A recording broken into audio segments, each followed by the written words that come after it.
Buenas noches, Carlos, y buenas noches a la ciudadanía. Efectivamente, Carlos, yo tengo jurídicamente la experiencia para este reto enorme que lo estoy manejando, como es la Fiscalía General del Estado, en calidad de fiscal general del Estado encargado. El Consejo de la Judicatura inicialmente lo encarga de manera temporal mientras las ausencias de Toainga fueran temporales. Usted entra y sale varias veces. Pero luego, dado que el nuevo fiscal definitivo debe ser designado por concurso, hacen otra resolución el 24 de noviembre en la que dicen que para que haya continuidad, usted estará encargado hasta que haya un nuevo fiscal general. ¿Es eso legítimo? Carlos, completamente legítimo. ¿Por qué? Porque el mismo doctor Toainga realiza una consulta a la Procuraduría General del Estado, haciéndoles conocer que si es que él sale de vacaciones o pide alguna licencia, ¿qué sucedería si es que la Fiscalía quedaría en acefalía? En ese momento la Procuraduría General del Estado, ¿qué es lo que hace? Efectivamente, hace un pronunciamiento y lo envía al Consejo de la Judicatura, que se tiene que nombrar a un fiscal general subrogante. Y este cuerpo colegiado, que es el Consejo de la Judicatura, efectivamente nombra un fiscal general del Estado, en ese momento subrogante. Este cuerpo colegiado con 5 votos de los 5 señores miembros del Consejo de la Judicatura. ¿Pero por qué la subrogación a usted? ¿Era usted el siguiente en la jerarquía? Señor Vera, el siguiente en la jerarquía le podría decir que no, porque siempre voy a ser muy honesto. Exacto. Pero sí le puedo decir que soy suficiente coherente y soy suficiente competente para realizar estas actividades, como lo he venido demostrando a lo largo de toda mi carrera en la Fiscalía General del Estado, desde el año 2007. ¿Le consultaron antes? Fíjese, doctor, hay este vacío, tenemos que llenarlo de esta manera. De su récord nos parece que debería ser usted. ¿Le consultaron o le chantaron TAS? No. Ahí está el nombramiento. A mí jamás me consultaron. Existió una terna de otros 2 compañeros fiscales que también tienen el bagaje jurídico para estar en este cargo de fiscal general del Estado. ¿Recuerda quiénes eran los otros 2? El doctor Cuazapaz y la doctora María Susana Rodríguez. Son 2 compañeros que efectivamente yo les conozco y también sé qué categoría de agentes fiscales son. ¿Ellos administrativamente en la fiscalía estaban por encima de usted, al mismo nivel o por debajo de usted? Ellos están a mi mismo nivel. A mi mismo nivel somos fiscales de categoría 1. Los 3 fiscales que estamos ahí, si no me equivoco. Pero, ¿qué es lo que sucede? ¿Y por qué se elige a un fiscal de categoría 1? Además de que yo he sido coordinador de la Unidad Nacional de Transparencia y Lucha contra la Corrupción durante 6 años aproximadamente. Es porque desde el año 2015, señor Vera, no existe aún una recategorización de los fiscales. Ajá. Entonces, ¿qué sucede ahí, Carlos? Sucede que nosotros, los fiscales categoría 1, no tenemos oportunidad para seguir avanzando. Es decir, no existen desde el año 2015, ahora 2025, 10 años, una recategorización. El superior es el fiscal categoría 3. Sí, viene el 2 y el 3, el último que hay. Ok. Esta mañana, en esa comparecencia en Radio Sucesos, el doctor Alarcón también se refirió a esto mismo en estos términos. Mi designación es legítima y yo seguiré actuando en todos los casos que se han venido llevando y que existen ya en la palestra. En este caso tenemos los casos Metástasis, Purga, Pantalla, tenemos muchos casos y los casos que se nos vienen, como podemos ver el caso Ligados, el caso Sinohidro a una audiencia de juicio, y que estoy completamente preparado para aquello.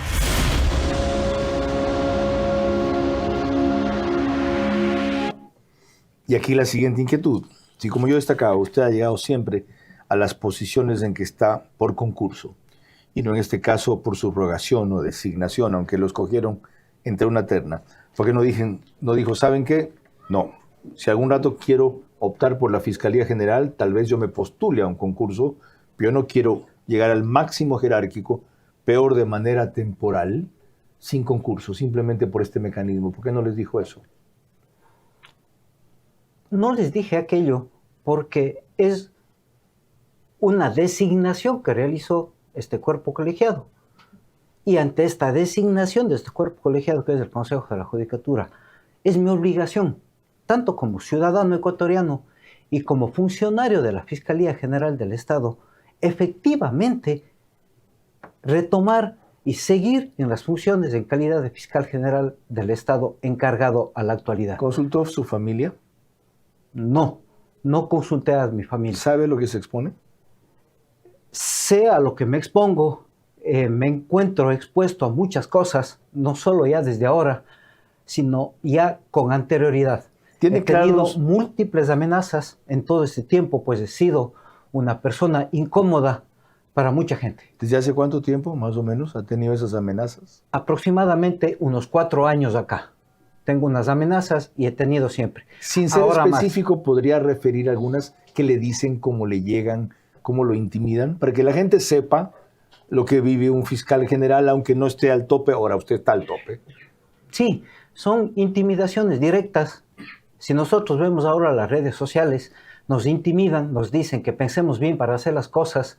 De igual manera, nos publican situaciones que nada tiene que ver. Y lo peor y lo más denigrante, Carlos, se meten, ingresan con mi familia, que nada tiene que ver en esto. No he consultado a mi familia, pero eso duele mucho porque eso no es de personas coherentes y no es de personas que sepan hacer bien las cosas. Bienvenido al club. Bienvenido al club. Aunque no las tengo en el nivel que usted y mucho menos el que tenía Diana Salazar. Empecemos. ¿Cuál es esa situación? Prosigamos, mejor dicho. Del Servio Cerdán que usted le dijo esta mañana a Radio Sucesos de Quito que tiene orden de prisión. Sí, Carlos, efectivamente. El serbio, el señor Cerdán, efectivamente tiene una orden de prisión preventiva por otro expediente que no es de lavado de activos, otro expediente que es por delincuencia organizada y que el mismo se inició en fecha 25 de septiembre del año 2025. ¿Ese expediente no lo manejaba el juez Carlos Serrano? No, ese expediente no lo maneja el juez Serrano, ni tampoco el juez Fierro, ni la juez Lara. Es diferente. Esta es una causa diferente por delincuencia organizada. Ok, en el que maneja o manejaba Carlos Serrano, como él no ha puesto la orden, no ha emitido su sentencia por escrito, vencido el plazo correspondiente por ese expediente, si solo fuera eso, ¿tendría que salir libre? No tendría que salir libre. ¿Por qué? Porque estamos hablando de una prisión preventiva por un delito de delincuencia organizada, que la prisión preventiva no puede durar más de 1 año, la prisión preventiva por esta clase de delitos. Y si estamos hablando de septiembre, octubre, noviembre, diciembre, tenemos 3 meses y tienen 7 meses para establecer la sentencia tanto el juez Serrano, tanto el señor juez Fierro. ¿De dónde viene la historia entonces de que saldría libre? Viene la historia de la gente y de personas, por no decirlo de otra manera, que quieren mediatizar y que quieren coludirme a mi persona con el Consejo de la Judicatura, indicando que tengo algún aspecto con el señor presidente del Consejo de la Judicatura. ¿Por qué, Carlos? ¿Por qué? Y eso quiero explicar. Efectivamente, mi persona en calidad de fiscal general subrogante y también luego en mi calidad de fiscal general encargado ante unas observaciones realizadas por el señor fiscal de la Unidad Nacional de Transparencia y Lucha contra la Corrupción, que lleva el caso AAA, este momento me hizo conocer que el señor juez Fierro se demoró en demasía en señalar la audiencia de juicio. Es decir, que se demoró 50 días después del sorteo y que la audiencia de juicio lo señaló más de 4 meses luego de la fecha de abocar conocimiento. Por eso es que usted pide la suspensión de Fierro el 2 de diciembre. No solo eso, también por cuanto me hace conocer el señor fiscal de transparencia que se encuentra llevando ahora el caso AAA, el cual yo llevaba, ya no lo llevo, porque yo llevo casos ya de fuero de corte nacional. Y también nos hace conocer de que se le indica a la fiscalía, el juez Fierro, que proceda a verificar si existen o no las presentaciones de los sujetos procesales. En este caso, en el caso AAA, se procedió a verificar una persona de aquellas no se había presentado, en este caso el señor alcalde de Guayaquil, ante lo cual la norma es tácita. Él dijo en esa vez que fue porque justo ese día el gobierno le pidió venir a una reunión a Quito, que era normal que no se presente. Pero eso tenía que hacerlo antes. Pero el juez Fierro dice, hey, señor fiscal, vea si es que se presentaron. ¿Qué hago yo en calidad de agente fiscal? Efectivamente, puedo y me voy y pido las presentaciones a la ciudad de Guayaquil y efectivamente ese día no se presentó. Pero quien dice que proceda es el señor juez Fierro. Ante aquello se solicitó la prisión preventiva y el mismo juez Fierro la negó y dijo que estamos equivocados. Yo respeto mucho la decisión de los señores jueces. Yo soy un sujeto procesal más, la fiscalía es un sujeto procesal más. Si respeta mucho la decisión, ¿por qué pide que lo suspendan entonces a Fierro? Usted dice por demorar en demasía el avance del proceso. Esa demora en demasía, ¿era algo que violaba leyes o reglamentos o procedimientos o era una cuestión que quedaba a criterio del juez? Él verá si toma 4 días o 4 meses. Carlos, mire, al llegar estas observaciones del señor fiscal de la Unidad de Transparencia y Lucha contra la Corrupción, es mi obligación y mi calidad moral informar esto al Consejo de la Judicatura. ¿Y qué hace el Consejo de la Judicatura? El Consejo de la Judicatura le procede a suspender, efectivamente. Pero por pedido suyo.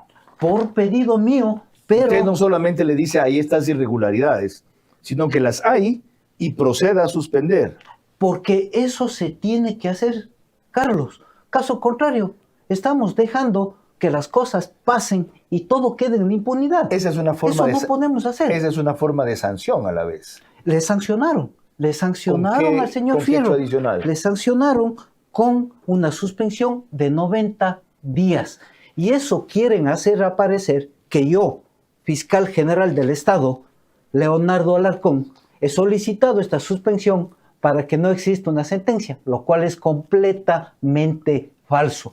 Y este momento, ante su presencia y ante la ciudadanía, eso es una mentira total.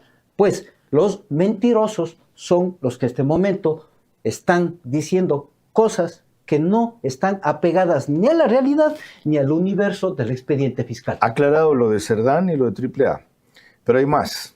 Quiero retomar alguna cuestión adicional sobre una definición que usted hizo recién sobre el caso AAA y luego otro tema que también le cae como papa caliente, que es el de Sinohydro. Será cuando volvamos. Miren, esto dijo también esta mañana sobre el caso AAA tan polémico y convulsivo nuestro invitado esta mañana en Radio Sucesos. En el caso AAA es importante indicar que existe una comercializadora y esta comercializadora tiene su representante legal. ¿Y quién es su representante legal? El señor alcalde de Guayaquil. Pero efectivamente se le está procesando no en su periodo de alcalde, sino que anteriormente.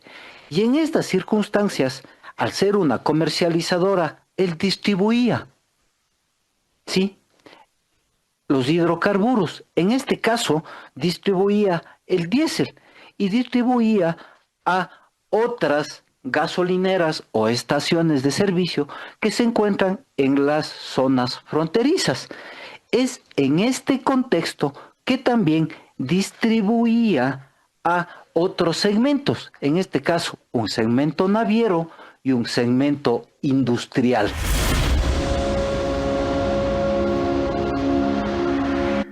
Doctor Alarcón, esta explicación que dio es muy importante, habiendo sido usted el juez que manejó este caso, para entender dónde está el delito que usted considera hay allí. está en que estando él autorizado para vender a un segmento, el del consumidor automotriz, él vendía, según usted, al segmento industrial y al segmento naviero.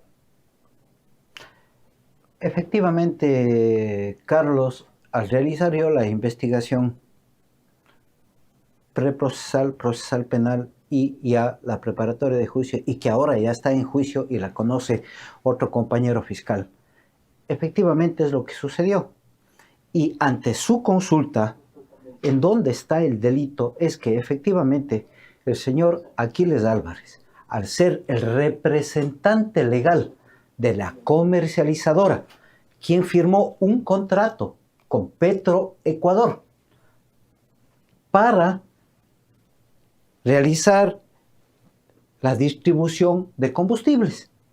Y para realizar esta distribución de combustibles, él tiene sus afiliadas para que la ciudadanía pueda comprender un poco mejor. Sus afiliadas son las gasolineras.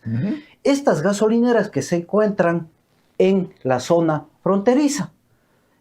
Y al realizar esta distribución en las gasolineras en la zona fronteriza, se distribuían más galones de los que esas gasolineras podían almacenar. Ejemplo, tenemos la gasolinera del Pangui, en donde tenía un tanque de almacenamiento para 10.000 galones, pero esos 10.000 galones que están en la frontera, en un mes esa misma gasolinera vendió 7 millones de galones. Ya, pero esa es otra irregularidad. El explicar por qué y de dónde sacó o vendió más nivel de combustible de la capacidad que tenía esa gasolinera. Pero frente a eso, él ha dicho dos cosas. Yo no puedo responder por mis distribuidoras. O sea, si él es representante legal de Copedesa, creo que se llama la empresa, él podría responder por sus gasolineras, pero no por las asociadas. Y segundo, hay prueba en la investigación que usted ha hecho de que él vendió a segmento industrial y naviero, es decir, él vendía para barcos, cosa que no estaba autorizada, y él vendía para industrias, cosa que no estaba autorizada. Existen elementos de convicción suficientes, existen pericias, existen versiones, existen documentos, existen información de la ARCH, en donde efectivamente, y muy importante, el contrato, y en este contrato firmado por el representante legal, el señor Álvarez, con Petroecuador existe una cláusula. Y en esta cláusula, ¿qué dice la cláusula? Que cualquier irregularidad que se observe tendrá que informar a la ARCH. Toda esa cantidad de dinero que iba ingresando en las cuentas que usted dice de la empresa Copedesa, ¿cómo llegaba?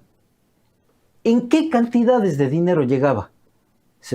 Es muy importante saber que él sabía todo el dinero que estaba ingresando en sus cuentas.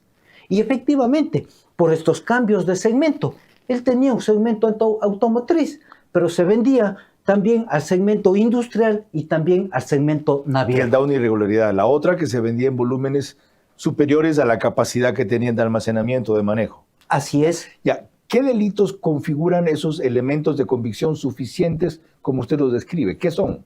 Es el artículo 265 del Código Orgánico Integral Penal.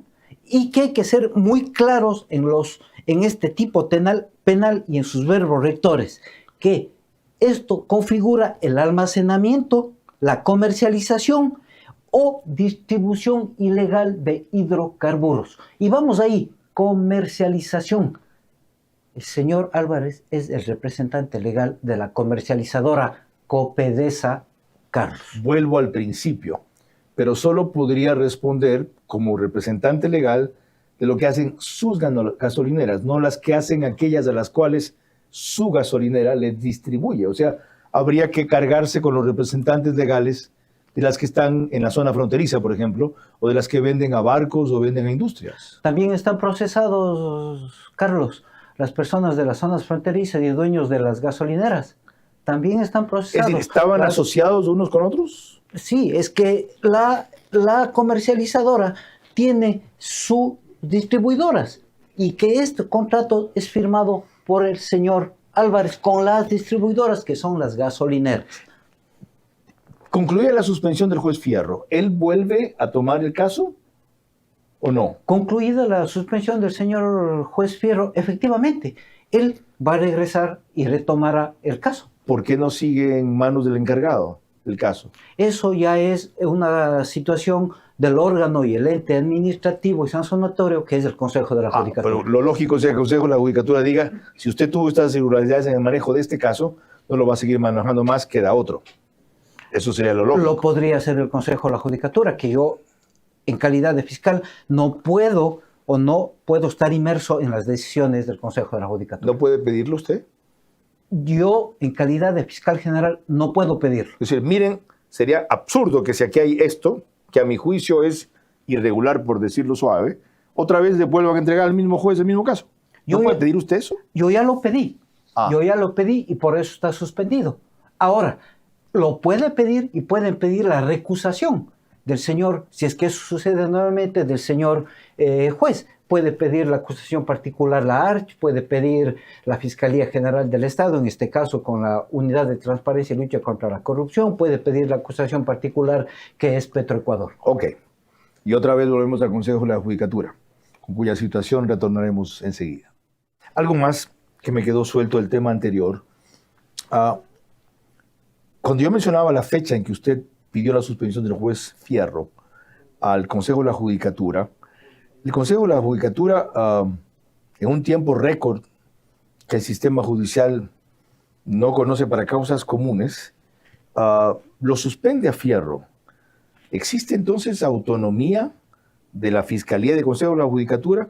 Porque sus órdenes o sus pedidos parecen órdenes ejecutadas por el Consejo de la Judicatura. Jamás, Carlos. Yo no doy órdenes al Consejo de la Judicatura. Al contrario, lo que hice es informar lo que el señor juez Fierro realizó. Y esto es una falta administrativa. Y es en ese momento que se activa el Consejo de la Judicatura. Pero ¿cómo se explica la atención tan expedita? Sí, ¡pac! Esto pidió el fiscal Arcón y casi al día siguiente, ¡tac! Complacido. Bueno, es una decisión del Consejo de la Judicatura y de los 5 vocales.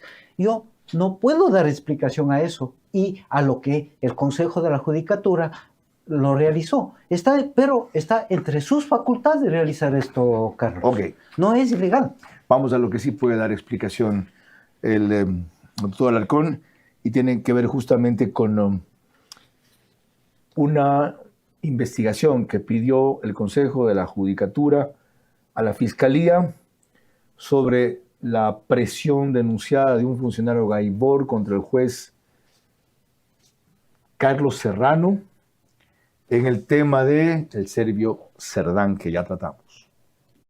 Es de carácter público y de dominio público lo que está sucediendo. Y efectivamente llegó por parte del Consejo de la Judicatura una denuncia. Una denuncia que este momento la tiene un fiscal de primer nivel. ¿Y que es ese fiscal que está llevando adelante las investigaciones? Esta investigación es reservada. Y ese fiscal es quien tendrá que realizar las diligencias necesarias para establecer la existencia o no de un delito. Por lo tanto, cada fiscal y cada uno de nosotros somos responsables por nuestros actos. Al igual que yo no intervengo en ninguna de esas decisiones de los señores fiscales. Yo lo único que puedo indicar y que puedo yo hablar es sobre los expedientes fiscales que me corresponden a mi persona, que son de fuero de Corte Nacional. Ya, pero como usted dice ahí, este es un caso público. Sí puedo opinar sobre el carácter de reservada que tiene la investigación.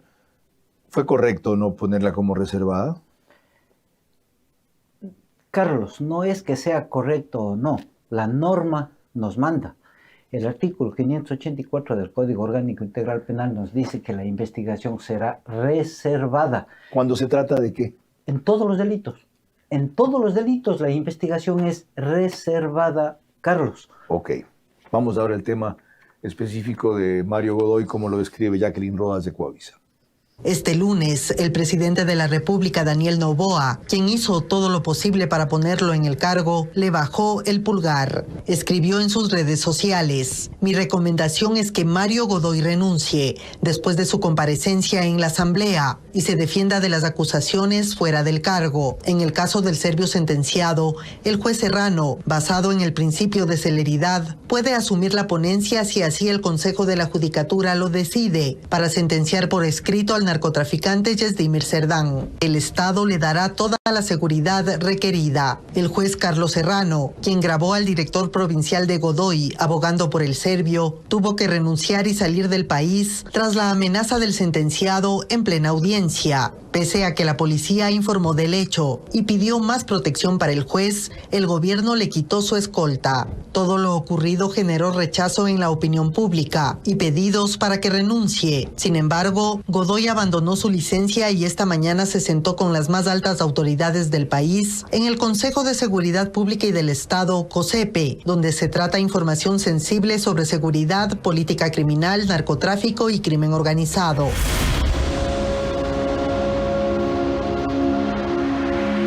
Cuando empezamos, usted citó un dictamen de la Procuraduría por el cual quedaba claro que la forma en que usted asumía la fiscalía era legítima, legal además, como subrogante. De paso, ¿debe llamárselo fiscal temporal o fiscal subrogante a usted? No, la figura es fiscal general del Estado encargado. Encargado, ok. ¿Qué corresponde en este caso respecto a la sucesión de Mario Godoy? Si por cualquier circunstancia él se va, renuncia o lo destituyen en juicio político. Lo que correspondería en estricto derecho es que asuma al momento la suplente del señor Godoy. Y si no me equivoco, lo que tendría que hacerse es enviar nuevamente una terna por parte de la Corte Nacional de Justicia a fin de que se nombre al presidente del Consejo de la Judicatura. En efecto, no te puedo mandar en este rato, Daniel, aquello, pero hay un reglamento sobre esto que hizo el CPCCS, que es el que tiene que designar por concurso entre los tres de la terna que envía la Corte Nacional a un presidente o una presidenta titular del Consejo de la Judicatura. Ese reglamento dice, el mecanismo de selección también se podrá activar por ausencia definitiva de uno o varios vocales principales y o suplentes, para lo cual el Consejo de la Judicatura notificará al Consejo de Participación Ciudadana y Control Social sobre la ausencia definitiva de un vocal o más de los principales suplentes, especificando la fuente a la que pertenece la vacante. Si eso se produce, el mecanismo de reemplazo definitivo debería ser el que acaba de reseñar el doctor Alarcón, y ayer anticipó aquí la jueza Mercedes Caicedo de la Corte Nacional. Con múltiples temas pendientes que me quedan para el fiscal general, volvemos en la parte final a la cabeza del asunto Sinohidro. Caso Sinohidro, si no me equivoco, 21 condenados en primera instancia, 3 absueltos.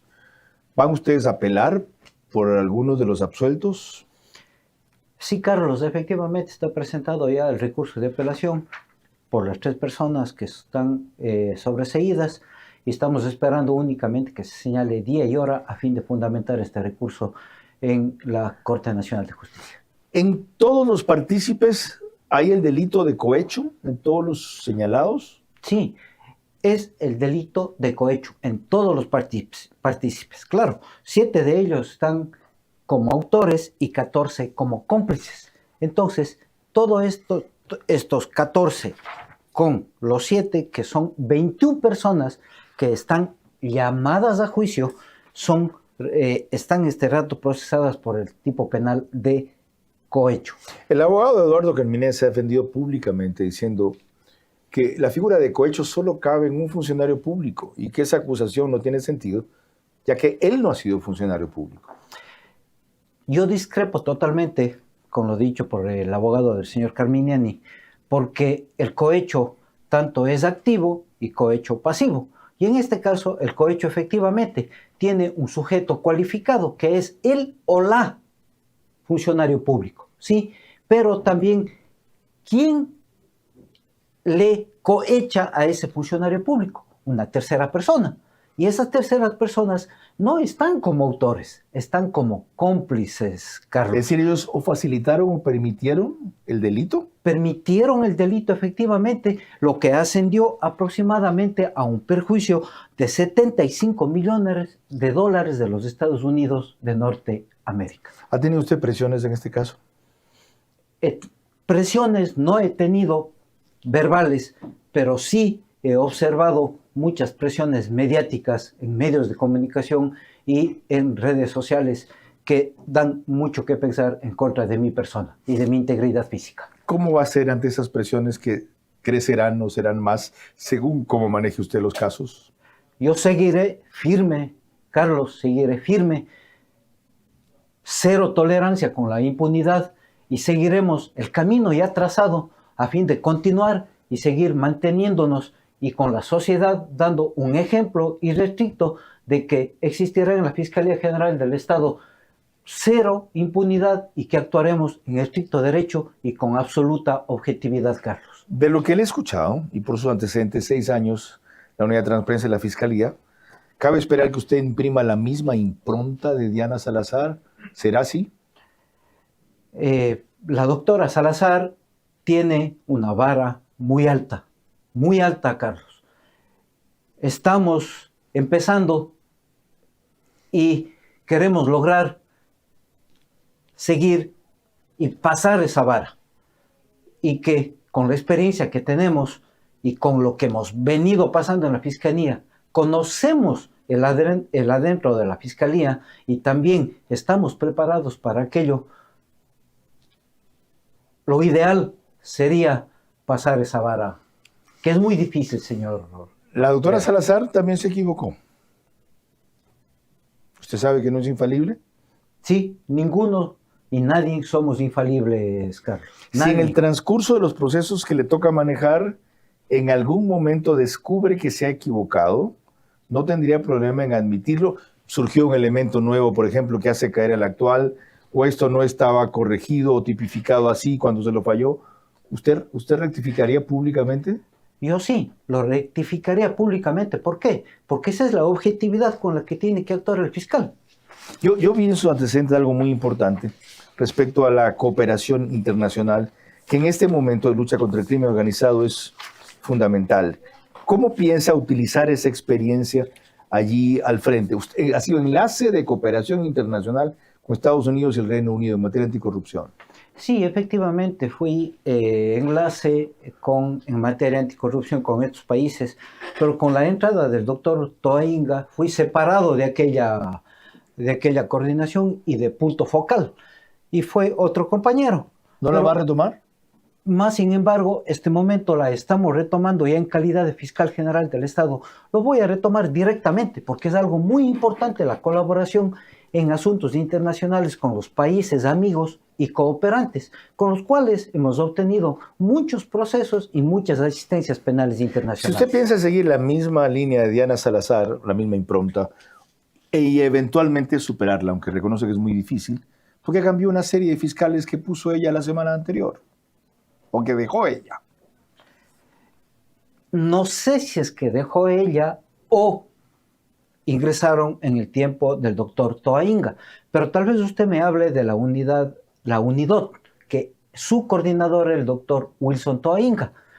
¿Qué sucedió aquí, Carlos? Aquí sucedió que existieron alertas por parte de la misma Policía Nacional de que en esa unidad existían procesos que se estaban cayendo porque los fiscales de esa unidad no estaban haciendo bien su trabajo. ¿A eso corresponde la mayoría de casos de esos 12 que salieron, más o menos que sacaron la semana pasada? No salieron 12 fiscales de la unidad. El Consejo de la Judicatura dice que los sacó por pedido suyo. Son los que usted pidió. No. Los fiscales provinciales es muy diferente, que son 4 o 5 fiscales provinciales que se cambiaron. Esos. Pero esos son fiscales provinciales. Pero estamos hablando de UNIDOT, ¿sí? Que es en la ciudad de Quito, que es de delincuencia organizada y de crimen organizado. Y en donde se quiere decir que el fiscal general Leonardo Alarcón ha desmantelado la unidad. Eso es lo que se quiere decir y se quiere mediatizar. La situación no es así, Carlos. Al frente de esta unidad está la doctora Jimena Mena Martínez, una fiscal de alta trayectoria y de alto bagaje, y que ella está al frente de esta unidad con otros fiscales. Además de aquello, Carlos, es importante que la ciudadanía conozca que ya se ha pedido a la respectiva coordinación una auditoría de aquellos expedientes fiscales de esta unidad, en donde la misma policía se encuentra inconforme por las decisiones tomadas por los señores agentes fiscales. Doctor. Es decir, se han abstenido de acusar con elementos suficientes, es decir, de una delincuencia organizada se han bajado a un delito de asociación ilícita. ¿Y eso qué quiere decir? Que están beneficiando a la delincuencia. Así es. ¿Por qué quieren permanecer en esos puestos? ¿Cuál es el objetivo? Un tema más a propósito. Hoy trajeron a alias gerente, que es la cabeza de los comandos de la frontera. Ajá. Así se llamaban, desde Estados Árabes, Emiratos Árabes. Ujú. ¿Tienen orden de prisión? ¿Puede ser liberado cualquier rato? ¿Cuál es su estatus jurídico? Mire, Carlos, sí, conozco yo que hoy día se pidió la boleta de encarcelamiento de este ciudadano por cuanto él tiene una prisión preventiva y tiene un auto de llamamiento a juicio. Es decir, que ya en los próximos días existirá la audiencia de juicio para que sea juzgado. Porque se había el difundido que no ciudadano. tenía ningún proceso aquí, que no había un proceso contra él. No, sí hay un proceso. Lo que sucedió es que existía otro proceso de lavado de activos. Y en este proceso de lavado de activos, el señor juez penal declara la nulidad de la vinculación de este ciudadano. Ok. Caso parecido al de Cerdán, Caso que tenía parecido por efectivamente. delincuencia organizada y lavado de activos. Efectivamente. Entonces, ¿qué pasa en el lavado de activos? En el lavado de activos declara la nulidad desde la vinculación del ciudadano, si no estoy mal, que fue repatriado y que ahora está aquí en Ecuador, y le levantaron todas las medidas. Ok. Efectivamente, le levantaron la prisión preventiva, le levantaron la prohibición de enajenar bienes, las cuentas. Pero hay algo muy importante, que el día lunes 5 de enero se retoma nuevamente la audiencia de vinculación de este ciudadano de comandos de la frontera. Doctor, gracias por su tiempo, por su presencia y por sus definiciones cruciales frente a la responsabilidad descomunal que han puesto sobre sus hombros.